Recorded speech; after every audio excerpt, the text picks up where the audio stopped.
Hello friends, நம்ம இப்போ எங்கே வந்திருக்கோன்னா எங்கள் அம்மா வீட்டுக்கு வந்திருக்கோம்.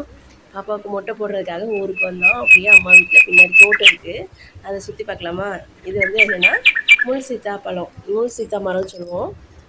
இது வந்து ஒரு மருத்துவ குணம் வாய்ந்தது. எப்படின்னா பழம் வந்து கேன்சருக்கு நல்லா மருந்துன்னு சொல்கிறாங்க. அதுமாதிரி ஃபைல்ஸு அந்த மாதிரி நரம்பு பிரச்சனை அதுக்கெலாம் ரொம்ப நல்லதான். ஆனால் எதுவுமே கொஞ்சம் அளவோடு எடுத்துக்கிறது நல்லதுன்னு சொல்லுவாங்க. இந்த பழம் நிறையா காய்க்கும் சீசன் டைம் தான். போன வருஷம் நிறைய காய்ச்சிச்சு, நாங்கள் எட்டு வந்தோம். இதோட டேஸ்ட் எப்படி இருக்குன்னா, அந்த புளிப்பும் இனிப்பும் கலந்து ஒயிட் கலரில் தான் இருக்கும் பழம். டேஸ்ட் அப்படி இருக்கும், புளிப்பும் இனிப்பும் கலந்து நல்லாயிருக்கும், சூப்பர் க்ரீமியாக இருக்கும், நல்லாயிருக்கும் பழம். இது வந்து வெத்தலை செடி. எங்கள் வீட்டில் வெத்தலை செடி வந்து நிறைய இடத்துல படுத்தி விட்டுருப்பாங்க. தென்னை மரத்து மேலே இப்போ வந்து அது படர்ந்துருக்கு. அந்த இந்த வெத்தலை வந்து நாங்கள் நிறையா ரெசிபிலாம் செய்வோம். வெத்தலை சாதம், வெத்தலை பருப்பி, வெத்தலை பாயசம்லாம் செய்வோம். அதை நம்ம சேனலில் அப்லோட் பண்ணுறேன். இது வந்து பிங்க் கலர் பைனாப்பிள். இது நம்ம வந்து எல்லோ பார்த்துருப்போம். இது வந்து பிங்க் கலர். இது நல்லாயிருக்கும், ரொம்ப டேஸ்ட்டாக இருக்கும் பழுத்த பிறகு. இது வந்து சப்போட்டா மரம். இந்த மரத்தில் வர்ற பழம் அவ்வளோ அடிப்பொலியான டேஸ்ட், அவ்வளோ இனிப்பாக இருக்கும், ரொம்ப டேஸ்ட்டாக இருக்கும். நம்ம கடையிலலாம் வாங்குறது அளவுக்கு இருக்காது. அதாவது கடையில் வாங்குறதுலாம் சும்மா ஏதோ அப்படி தான் சொல்கிறோம். இது வந்து அவ்வளோ சூப்பராக இருக்கும் பழம், அவ்வளோ இனிப்பாக இருக்கும், நிறைய காய்க்கும், நல்லா இனிப்பாகவே இருக்கும். இது வந்து மரம் சின்னது தான், நல்லா காய்க்கும். இது வந்து வெத்தலை, எல்லா இடத்துலையும் வெத்தலை இருக்கும் எங்கள் வீட்டில்.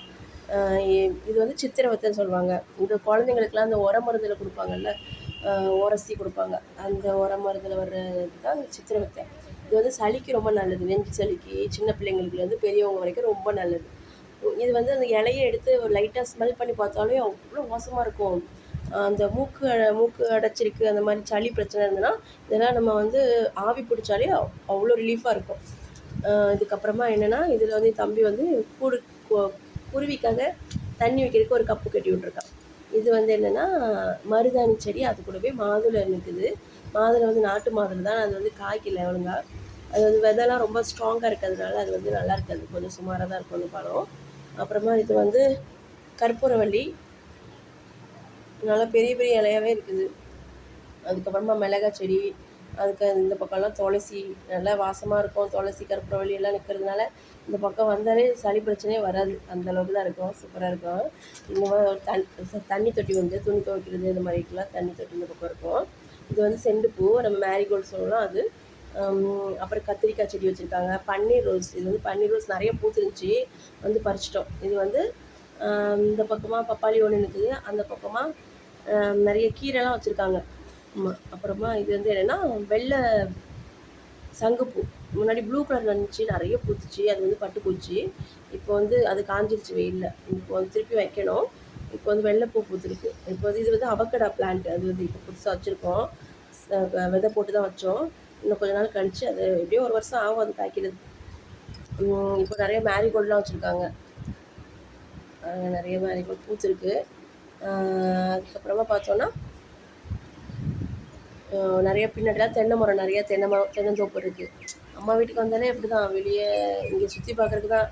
வெளியே கட்டில் போட்டு அவ்வளோ அழகாக தூங்கலாம், சூப்பராக இருக்கும், நல்ல காற்று, அந்த பறவைகளோட சவுண்டு, இந்த அணில், குருவி அதோட சவுண்டெலாம் அவ்வளோ ரம்மியமாக சூப்பராக இருக்கும். நிறைய வாட்டி குரங்குலாம் கூட வரும் அந்த பக்கம், நல்லாயிருக்கும், பார்க்குறக்கே நல்லாயிருக்கும். நிறைய அணில் இருக்கும், ஆனால் மைனா, அணில், சிட்டுக்குருவி எல்லாமே இருக்கும். நல்லா நான் என் பாப்பாவுக்குலாம் இங்கே தான், வீட்டிலே இருக்க மாட்டா, வீட்டுக்குள்ளே இருக்கவே மாட்டா, வெளியே தான் விளாண்டுட்டு இருப்பாள். இதுதான் முள் சீத்தாப்பழம், நல்லா பழுத்துருக்குது, இப்போ தான் காய்ச்சிருக்குது, பூ இருக்குது, பூ காய் எல்லாமே இருக்குது.